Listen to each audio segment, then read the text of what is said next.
There is breaking news coming in. Defence Minister Nirmala Sitharaman is meeting the Shanghai Cooperation Organization defence ministers today, and Foreign Minister Sushma Swaraj is attending the SCO Foreign Ministers meeting. Both meetings are taking place at the same time. India became a member of the SCO last year. Prime Minister Narendra Modi is expected to attend the SCO summit, which will be held in June in China. Defence Minister Nirmala Sitharaman is in China for a 3-day visit. This is the latest we are bringing you in from China. As we all know that Foreign Minister Sushma Swaraj and Defence Minister both are in China at the moment for the SCO meet, the Shanghai Cooperation Organization. And to give us more details on this news story, I am joined in by a senior journalist, Gaurav Sharma from Beijing. Gaurav, tell us, how important is this visit for India, especially now that we know that Prime Minister Narendra Modi will also be meeting President Xi Jinping for an informal summit soon?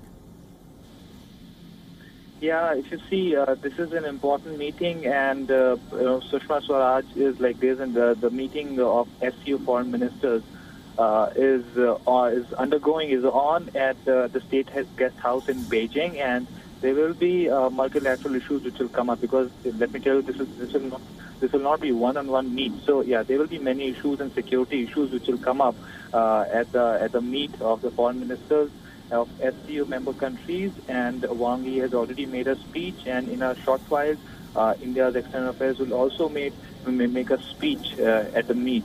And Nirmala Sitharaman arrived, the Defence Minister of India, Nirmala Sitharaman arrived in Beijing last evening, and she is in a short while she will also attend the SCO Defence Minister meet. And after that, what is important today is that she will have a bilateral meet with her Chinese counterpart, and a range of issues are likely to come up in the meeting, the hotline. There's a proposal of setting up a hotline between both the militaries and stepped up mutual exchanges between both the militaries. So these are the issues which will come up, and but apart from that, this is a very, very important meeting. The key highlight of this week will be the meeting between President Xi Jinping and Prime Minister Narendra Modi, which is going to take place in Wuhan. A number of issues will come up in that meeting. A source, I was talking to a sources told me that this will be something which will be very, very. It will not be structured meeting. The leaders will meet with a free mind, and there will be no time limit, and there will be several one-on-one meets between Narendra Modi and Xi Jinping. This is something which is unprecedented. The source said this has never happened. Such kind of informal meeting has never happened between both the leaders. So there will be several one-on-one, not one, not two. There will be several one-on-one meets between both the leaders, and there will be no time limit. So it can go for hours and hours, and there will be no one. There will be only translators, and that's it. There will be no foreign secretary when there will be no official. So this will be a free mind, and they said there will be no formal agenda when these two leaders meet. Right. Gaurav, also this is the first time, that India and China will be addressing each other post the Doklam standoff. Clearly, don't you think that India-China ties are now finally warming up? Yes, you see, the ties have been it's really, there's been an upswing in the bilateral ties between India and China, which have been plagued by so many pesky issues, ranging from CPEC, Beijing's opposition to New Delhi's application to ban Masood Azhar, and also its objection to India's entry into the energy. But however, the countries have decided to bury the hatchet and move forward, and they have decided that they both need to go and both need to cooperate with each other in several areas, like economy, trade, and other mutual exchanges. So yes, this is something you can say it's a kind of a new approach that both countries have taken to repair the ties which were damaged by Doklam standoff last year. And if I've spoken to a number of diplomats and sources, some sources told me that both countries don't want to be haunted by the Doklam ghost. So this is something, so they want to bury the hatchet. Right. Yeah, they want to bury the hatchet, and they don't want the Doklam issue to affect the bilateral exchanges between both the countries.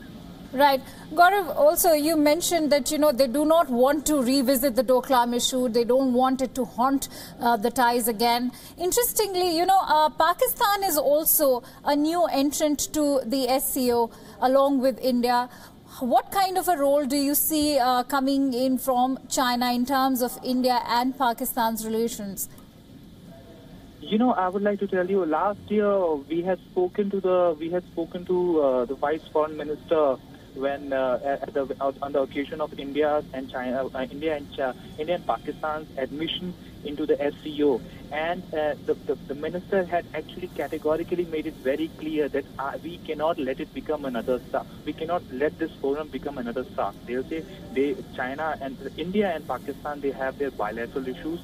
They have their own contentious issues, but they will not let it spill over in the SCO cooperation meet, because they said they cannot let the SCO forum to be affected by the contentious issue between India and Pakistan. They said that they would like to bring all the member countries on the table and talk about the security issues, because this forum is all about security issues, and the terror will also, the issue of terror is also there. So we'll have to see. It will be very right.